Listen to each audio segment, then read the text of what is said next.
How about another 10 load of bollocks things that people selling cars say?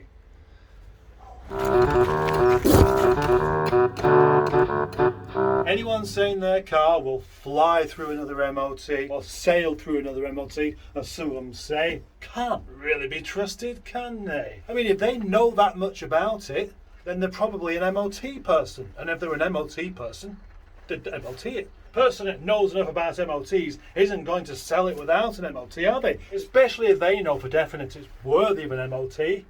What if it's not? Are they going to tell the MOT man that he doesn't know what he's doing because this car will fly through an MOT? I know, the previous owner told me about it. You're wrong, mate. You're wrong. You would do your job properly, mate. Yeah? Yeah.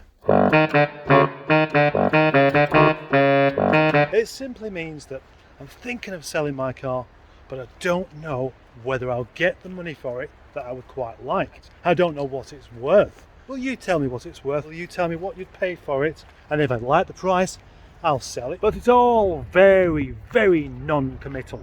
And when somebody doesn't know themselves whether they want to sell their car or not, or if it's any good, how are we supposed to know whether it's any good ourselves?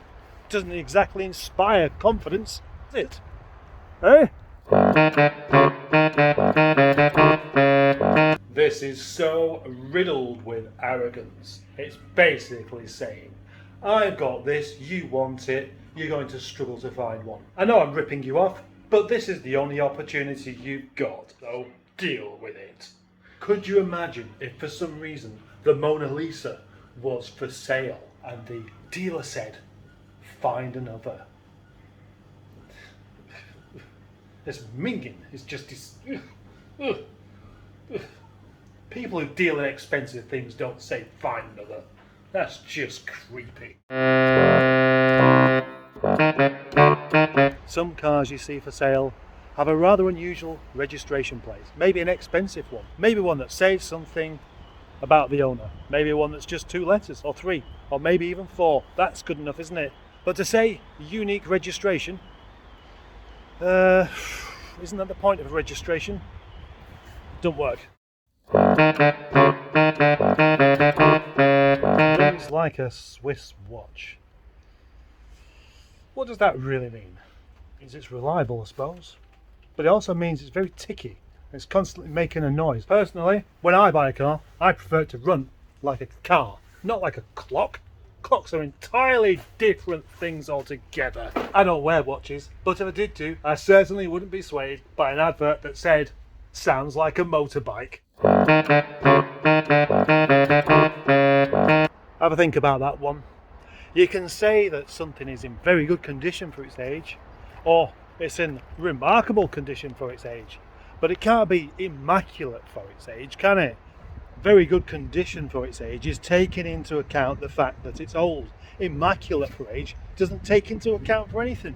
Immaculate means something completely different. Immaculate means there's nothing in the slightest bit wrong with it. There's absolutely not a mark or a blemish anywhere on it, and you could expect it to look like brand new. Which is a bit like that other thing that people say, don't expect a brand new car for this money. Well, I'm not. If I was looking at a 15-year-old Fiat Panda, I'd expect to see a 15-year-old Fiat Panda. Don't expect a Rolls Royce. I'm not. If I'm expecting to see a 15-year-old Fiat Panda, I'm expecting to see a 15-year-old Fiat Panda. If I turned up to buy this 15-year-old Fiat Panda and there's a bloody Rolls Royce there, I'd be a bit disappointed, wouldn't you? Yeah? All sounds really good and everything, but really, pulls like a train. Trains are very good at pulling along very heavy weights, but they're not fast, are they? Not most of them. Not unless you're talking about the bullet train or something like that. Even then, I don't think it accelerates that quickly. Trains aren't known for acceleration. They're known for being big. They're known for being very long and noisy. They're also known for not braking very well. You know, when you brake, you want to be able to stop and not run people over, regardless of whether they should be in the road or not. If I'm in a car that pulls like a train, and I have to stop at 5 miles per hour, I'm going to expect to hit those over there, those cars. Obviously, I'm making quite a lot of fun out of this analogy, but there's lots of fun to be made of it, isn't there? Trains, nothing to do with cars. Get that understood. PM for price. Why? Why can't you just put it in the adverts? As somebody who runs a very big Facebook group full of people who do want to sell things, I see this kind of thing quite a lot. Just put it in the adverts. Unless there's some sort of dark secrets on the go that you don't want everybody to know about, you should just put it in the advert, shouldn't you? Same for details. PM for details. Why bother doing that? You know, if you're going to have to write out all these details with every single person who sends you a PM, why don't you just put it all in the advert in the first place and save yourself a load of time and silly bother? We know the reason, don't we? Yeah. The bigger the group, the more members, the more people are going to see it. You put all the details in there, somebody's going to call you up on it if you're giving incorrect information or charging much more than you should do, or any of the above. And you know it. And that's why PM for details. I can see right through it, so can everybody else.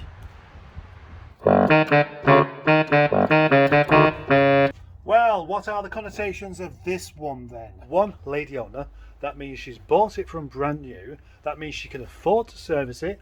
That means she can afford to have it fixed when it breaks down. It'll also mean it hasn't been thrashed.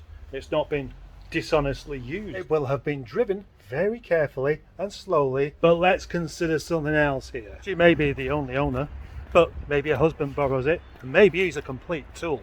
Maybe she lends it to her 22-year-old son, who's always tripping over because he hasn't learned how to tie his shoelaces yet. They're not going to look after it, are they? Another blindingly obvious thing to think about here as well. Have you ever been a passenger with a lady driver? I have. It's not that pleasant. It's making me need a wee just thinking about it. May sound just a little bit misogynistic, but I don't really care. You know, most ladies who can afford a brand new car are not going to consider things like checking the oil and the coolant and the tyre pressures and all of these kind of things. They don't notice when they hit a curb. They don't notice when they run a child over. They don't notice when they've left their handbag on the roof. They park a foot off the curb with the back end at a 36-degree angle from the front. They go shopping. They park in a supermarket car park.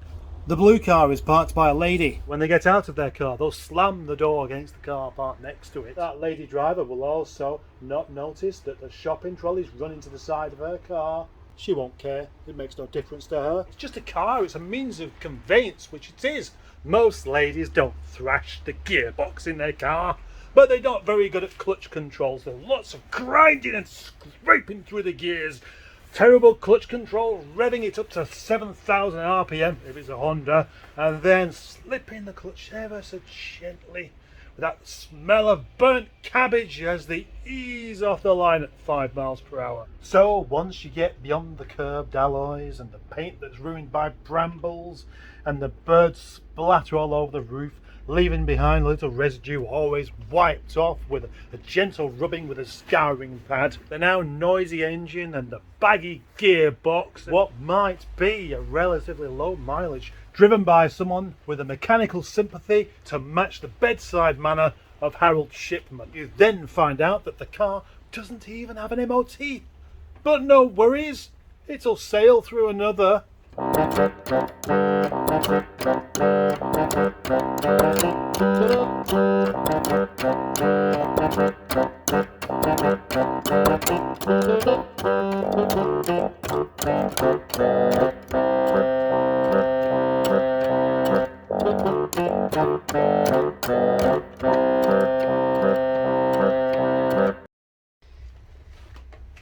I don't wear watches, but if I did do, I certainly wouldn't be swayed by an ad that says, sounds like a motorbike. 150,000 miles. That is not a high mileage as far as I'm concerned, unless it's not been looked after. And probably the same person who says just running would also try and bid you in the balls for a high mileage car when he wants it off of you.